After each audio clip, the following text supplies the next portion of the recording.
देव भगवान की जय। प्यारे कृष्ण कन्हैया लाल की जय। श्री नारद महापुराण। ओम श्री परमात्मने नमः। श्री गणेशाय नमः। ओम नमो भगवते वासुदेवाय। पूर्व भाग प्रथम पाद।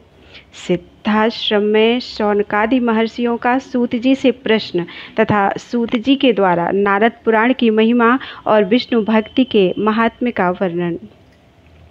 ओम वेदव्यासाय नमः। नारायणं नमस्कृत्य नरं चैव नरोत्तमं देवीं सरस्वतीं चैव ततो जयमुदीरयेत्। भगवान नारायण नरश्रेष्ठ नर तथा सरस्वती देवी को नमस्कार करके भगवदीय उत्कर्ष का प्रतिपादन करने वाले इतिहास पुराण का पाठ करें। वंदे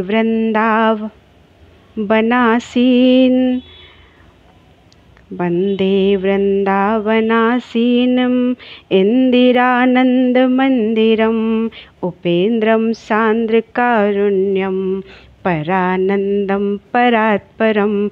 जो लक्ष्मी के आनंद निकेतन भगवान विष्णु के अवतार स्वरूप हैं, उस स्नेह युक्त करुणा की निधि परात्पर परम आनंद स्वरूप पुरुषोत्तम वृंदावनवासी श्री कृष्ण को मैं प्रणाम करता हूँ।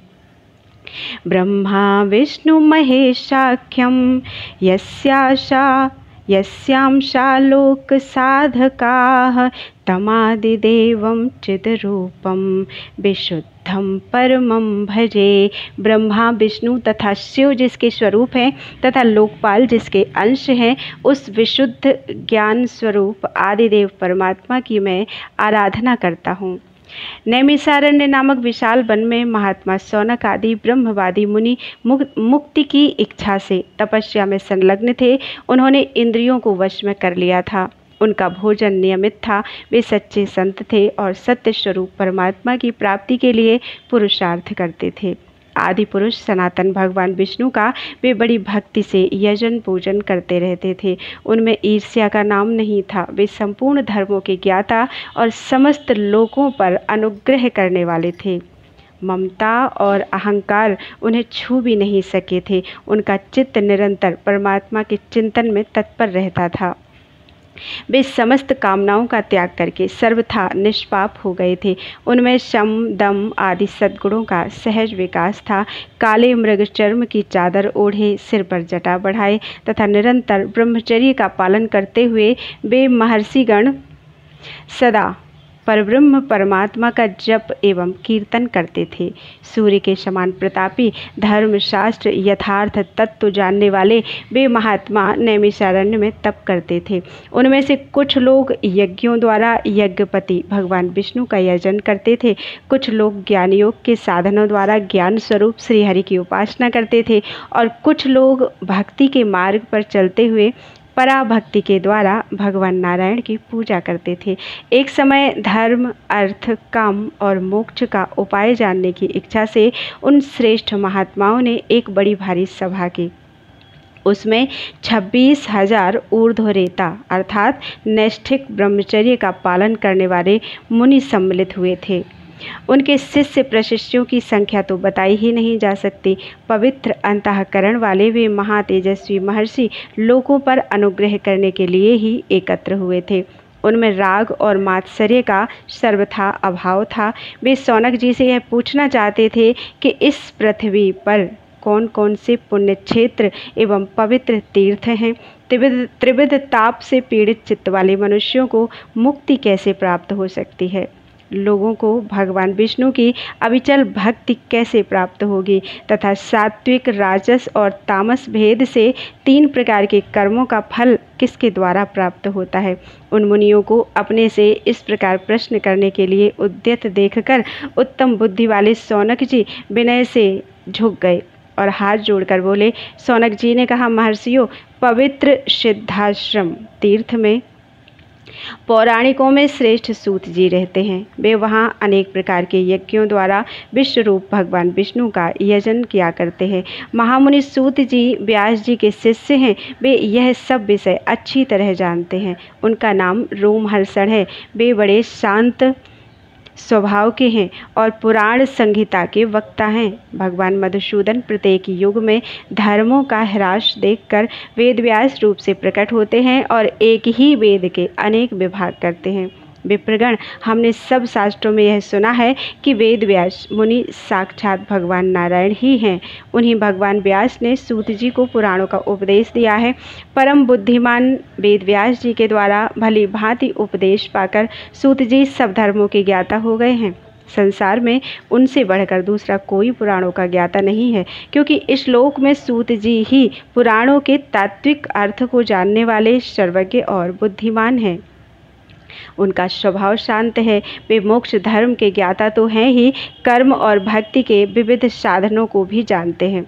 मुनीश्वरों, वेद वेदांग और शास्त्रों का जो सारभूत तत्व है वह सब मुनिवर व्यास जी ने जगत के हित के लिए पुराणों में बता दिया है और ज्ञान सागर सूत जी उन सब का यथार्थ तत्व जानने में कुशल हैं। इसलिए हम लोग उन्हीं से सब बातें पूछें।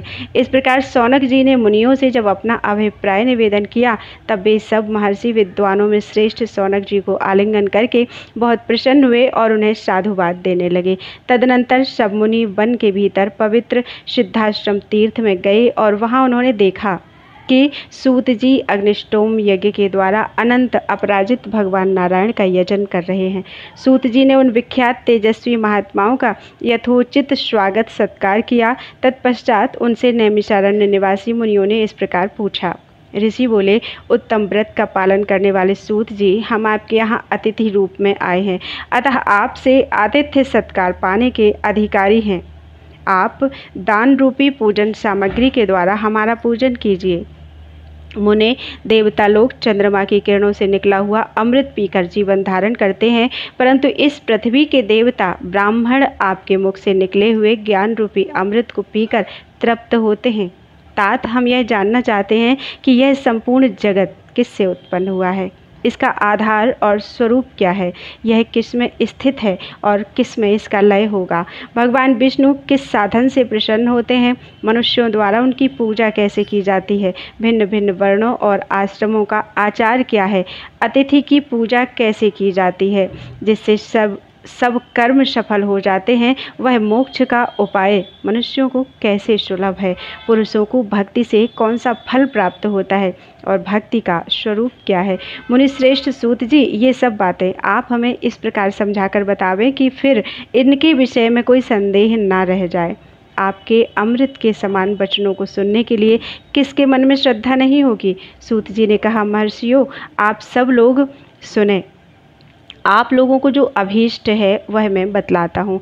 सनकादि मुनीश्वरों ने महात्मा नारद जी से जिसका वर्णन किया था वह नारद पुराण आप सुने। यह वेदार्थ से परिपूर्ण है। इसमें वेद के सिद्धांतों का ही प्रतिपादन किया गया है। यह समस्त पापों की शांति तथा दुष्ट ग्रहों की बाधा का निवारण करने वाला है, दुष्स्वप्नों का नाश करने वाला है, धर्म सम्मत तथा भोग एवं मोक्ष देने वाला है। इसमें भगवान नारायण की पवित्र कथा का वर्णन है। यह नारद पुराण सब प्रकार के कल्याण की प्राप्ति का हेतु है, धर्म अर्थ काम एवं मोक्ष का भी कारण है। इसके द्वारा महान फलों की भी प्राप्ति होती है। यह अपूर्व पुण्य फल प्रदान करने वाला है। आप सब लोग एकाग्रचित्त होकर इस महापुराण को सुने। महापातकों तथा उपपातकों से युक्त मनुष्य भी महर्षि व्यास प्रोक्त इस दिव्य पुराण का श्रवण करके शुद्धि को प्राप्त होते हैं।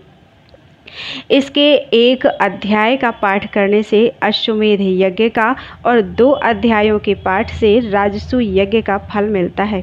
ब्राह्मणों, ज्येष्ठ के महीने में पूर्णिमा तिथि को मूल नक्षत्र का योग होने पर मनुष्य इंद्रिय संयम पूर्वक मथुरापुरी के यमुना के जल में स्नान करके निराहार व्रत रहे और विधि पूर्वक भगवान श्री कृष्ण का पूजन करे तो इससे उसे जिस फल की प्राप्ति होती है उसी को इस पुराण के 3 अध्यायों का पाठ करके प्राप्त कर लेता है।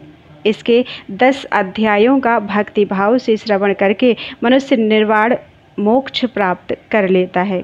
यह पुराण कल्याण प्राप्ति के साधनों में सबसे श्रेष्ठ है।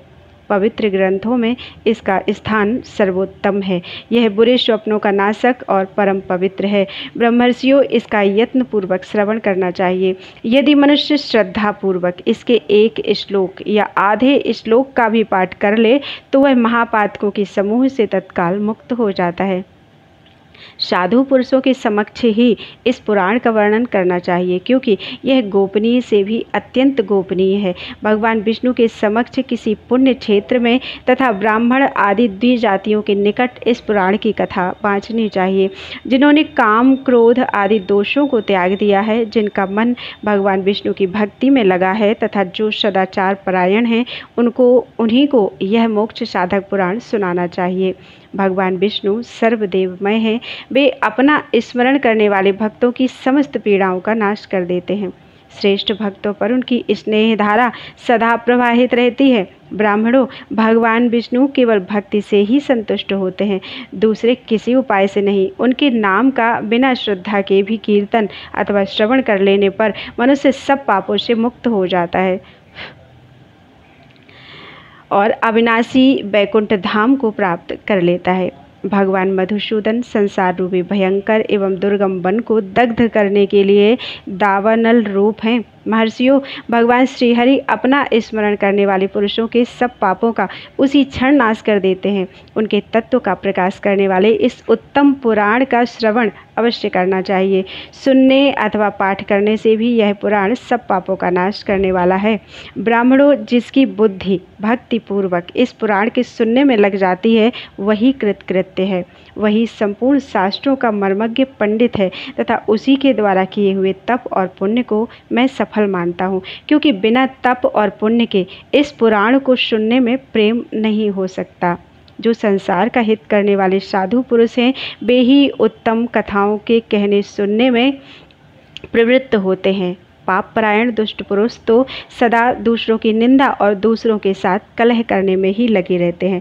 द्विजवरों, जो नराधम पुराणों में अर्थवाद होने की शंका करते हैं, उनके किए हुए समस्त पुण्य नष्ट हो जाते हैं। विप्रवरों, मोहग्रस्त मानव दूसरे कार्यों के साधन में लगे रहते हैं, परंतु पुराण श्रवण रूप पुण्य कर्म का अनुष्ठान नहीं करते हैं। श्रेष्ठ ब्राह्मणों, जो मनुष्य बिना किसी परिश्रम के यहाँ अनंत पुण्य प्राप्त करना चाहता हो, उसको भक्ति भाव से निश्चय ही पुराणों का श्रवण करना चाहिए। जिस पुरुष की चित्तवृत्ति पुराण सुनने में लग जाती है, उसके पूर्व जन्मोपार्जित समस्त पाप निसंदेह नष्ट हो जाते हैं। जो मानव सत्संग, देव पूजा, पुराण कथा और हितकारी उपदेश में तत्पर रहता है, वह इस देह का नाश होने पर भगवान विष्णु के समान तेजस्वी स्वरूप धारण करके उन्हीं के परम धाम को चला जाता है। अतः विप्रवरों, आप लोग इस परम पवित्र नारद पुराण का श्रवण करें। इसके श्रवण करने से मनुष्य का मन भगवान विष्णु में संलग्न होता है और वह जन्म, मृत्यु तथा जरा आदि के बंधन से छूट जाता है। आदिदेव भगवान नारायण श्रेष्ठ, वर्णीय, वरदाता तथा पुराण पुरुष हैं। उन्होंने अपने प्रभाव से संपूर्ण लोगों को व्याप्त कर रखा है। वे भक्तजनों के मनोवांछित पदार्थ को देने वाले हैं। उनका स्मरण करके मनुष्य मोक्ष पद को प्राप्त कर लेता है। ब्राह्मणों, जो ब्रह्मा, शिव तथा विष्णु आदि भिन्न भिन्न रूप धारण करके इस जगत की सृष्टि, संहार और पालन करते हैं, उन आदिदेव परम पुरुष परमेश्वर को अपने हृदय में स्थापित करके मनुष्य मुक्ति पा लेता है। जो नाम और जाति आदि की कल्पनाओं से रहित है, सर्वश्रेष्ठ तत्वों से भी परम उत्कृष्ट है, परात्पर पुरुष है, उपनिषदों के द्वारा जिनके तत्व का ज्ञान होता है तथा जो अपने प्रेमी भक्तों के समक्ष ही सगुण साकार रूप में प्रकट होते हैं, उन्हीं परमेश्वर की समस्त पुराणों और वेदों के द्वारा स्तुति की जाती है। अतः जो संपूर्ण जगत के ईश्वर, मोक्ष रूप, उपासना के योग्य, अजन्मा, परम रहस्यमय, रहस्य रूप तथा समस्त पुरुषार्थों के हेतु हैं, उन भगवान विष्णु का स्मरण करके मनुष्य भव सागर से पार हो जाता है। धर्मात्मा, श्रद्धालु, मुमुक्षु, यति तथा बीतराग पुरुष ही यह पुराण सुनने के अधिकारी हैं। उन्हीं को इसका उपदेश करना चाहिए। पवित्र देश में देव मंदिर के सभा मंडप में पुण्य क्षेत्र में, पुण्य तीर्थ में तथा देवताओं और ब्राह्मणों के समीप पुराण का प्रवचन करना चाहिए। जो मनुष्य पुराण कथा के बीच में दूसरे से बातचीत करता है वह भयंकर नरक में पड़ता है।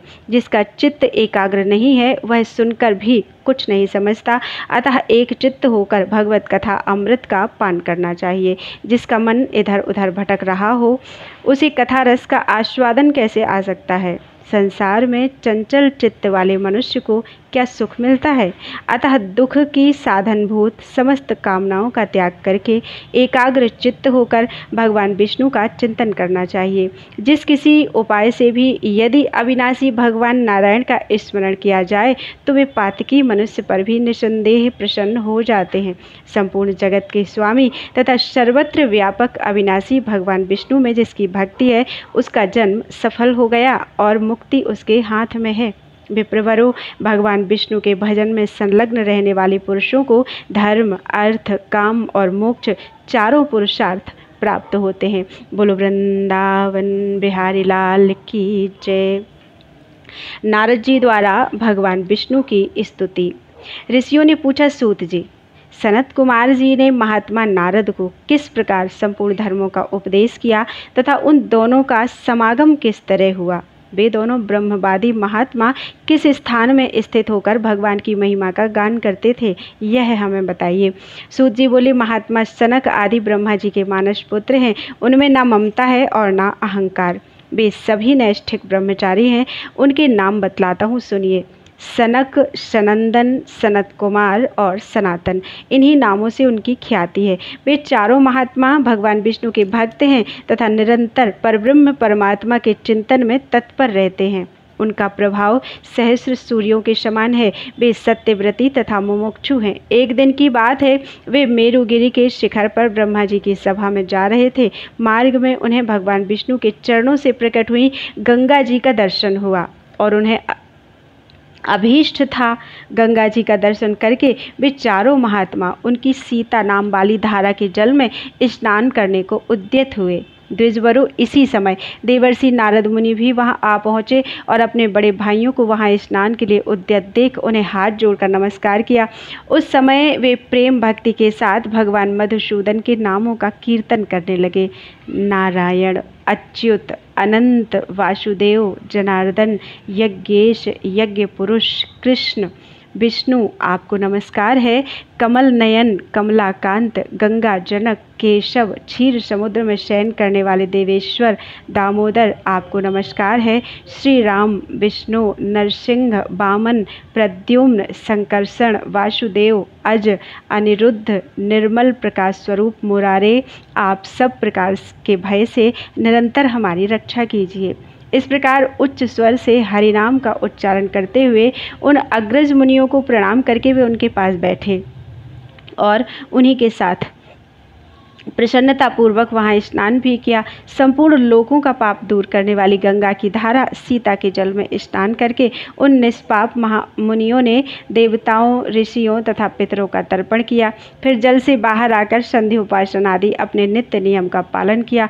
तत्पश्चात वे भगवान नारायण के गुणों के से संबंध रखने वाली नाना प्रकार की कथा वार्ता करने लगे।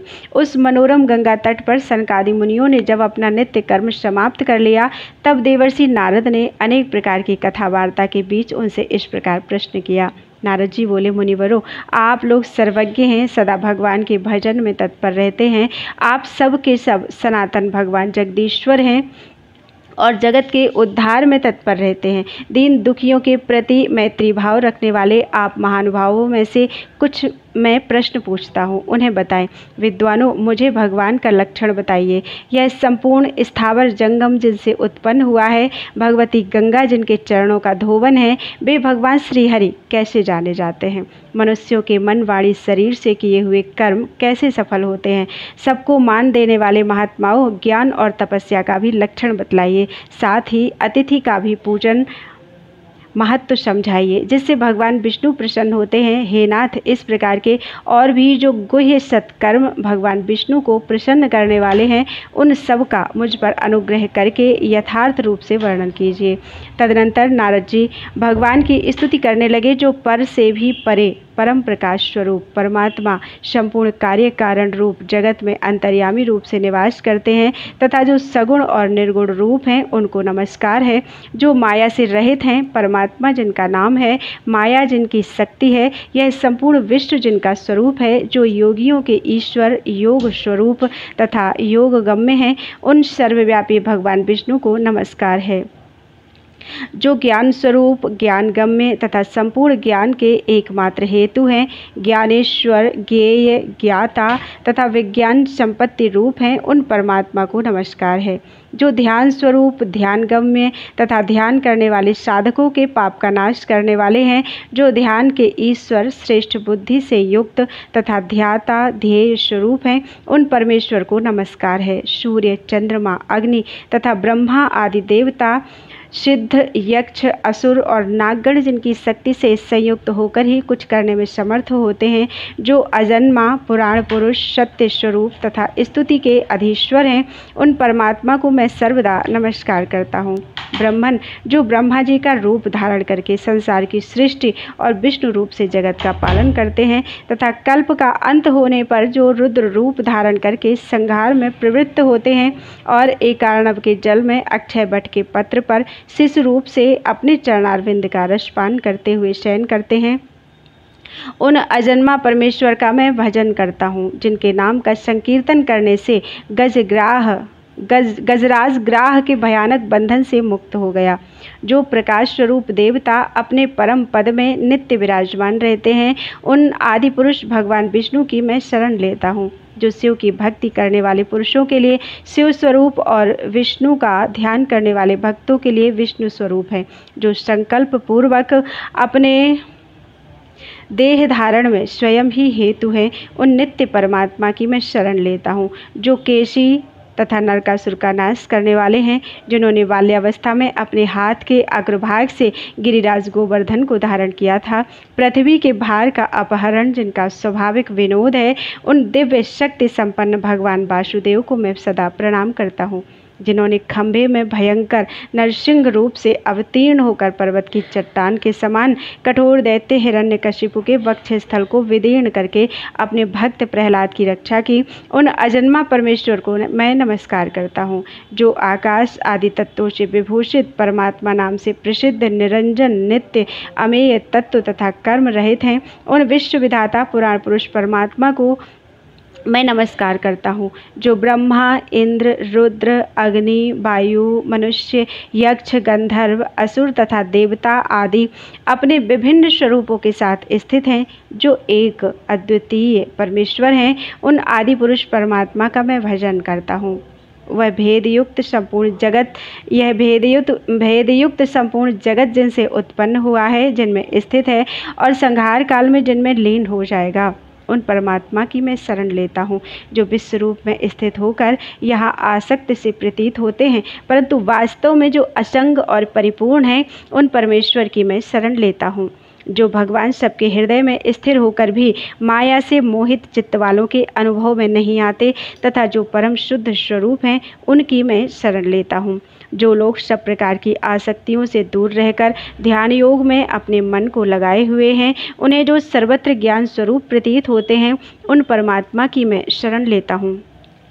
क्षीर सागर में अमृत मंथन के समय जिन्होंने देवताओं के हित के लिए मंदराचल को अपनी पीठ पर धारण किया था, उन कूर्म रूपधारी भगवान विष्णु की मैं शरण लेता हूँ। जिन अनंत परमात्मा ने अपनी दाढ़ों के अग्रभाग द्वारा एकार्णव के जल से इस पृथ्वी का उद्धार करके संपूर्ण जगत को स्थापित किया, उन 12 रूपधारी भगवान विष्णु को मैं नमस्कार करता हूँ।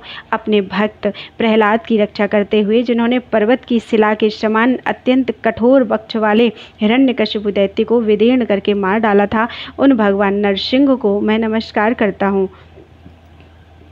विरोचन कुमार बलि से 3 पग भूमि पाकर जिन्होंने 2 ही पगों से ब्रह्मलोक पर्यंत संपूर्ण विश्व को माप लिया और उसे पुनः देवताओं को समर्पित कर दिया, उन अपराजित भगवान वामन को मैं नमस्कार करता हूँ। है राज सहस्रबाहु अर्जुन के अपराध से जिन्होंने समस्त क्षत्रिय कुल का 21 बार संहार किया, उन जमदग्नि नंदन भगवान परशुराम को नमस्कार है, जिन्होंने राम, लक्ष्मण, भरत और शत्रुघ्न इन 4 रूपों में प्रकट होकर वानरों की सेना से घिरकर राक्षस दल का संहार किया था। उन भगवान श्री रामचंद्र जी को मैं नमस्कार करता हूँ, जिन्होंने श्री बलराम और श्री कृष्ण इन 2 स्वरूपों को धारण करके पृथ्वी का भार उतारा और अपने यादव कुल का संहार कर दिया। उन भगवान श्री कृष्ण का मैं भजन करता हूँ।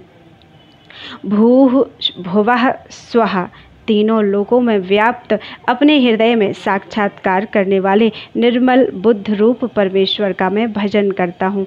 कलयुग के अंत में अशुद्ध चित्त वाले पापियों को तलवार की तीखी धार से मारकर जिन्होंने सतयुग के आदि में धर्म की स्थापना की है, उन कल की स्वरूप भगवान विष्णु को मैं प्रणाम करता हूँ। इस प्रकार जिनके अनेक स्वरूपों की गणना बड़े बड़े विद्वान करोड़ों वर्षों में भी नहीं कर सकते, उन भगवान विष्णु का मैं भजन करता हूँ। जिनके नाम की महिमा का पार पाने में संपूर्ण देवता, असुर और मनुष्य भी समर्थ नहीं है, उन परमेश्वर की मैं एक क्षुद्र जीव किस प्रकार स्तुति करूं। महापात की मानव जिनके नाम का श्रवण करने मात्र से ही पवित्र हो जाते हैं, उन भगवान की स्तुति मुझ जैसा अल्प बुद्धि वाला व्यक्ति कैसे कर सकता है। जिनके नाम का जिस किसी प्रकार से भी कीर्तन करने पर अथवा श्रवण कर लेने पर भी पापी पुरुष अत्यंत शुद्ध हो जाते हैं और शुद्धात्मा मनुष्य मोक्ष को प्राप्त कर लेते हैं।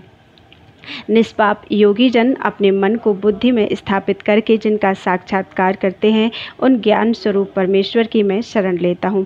सांख्य योगी संपूर्ण भूतों में आत्मा रूप से परिपूर्ण हुए जिन जरा रहित आदिदेव श्री हरि का साक्षात्कार करते हैं, उन ज्ञान स्वरूप भगवान का मैं भजन करता हूँ।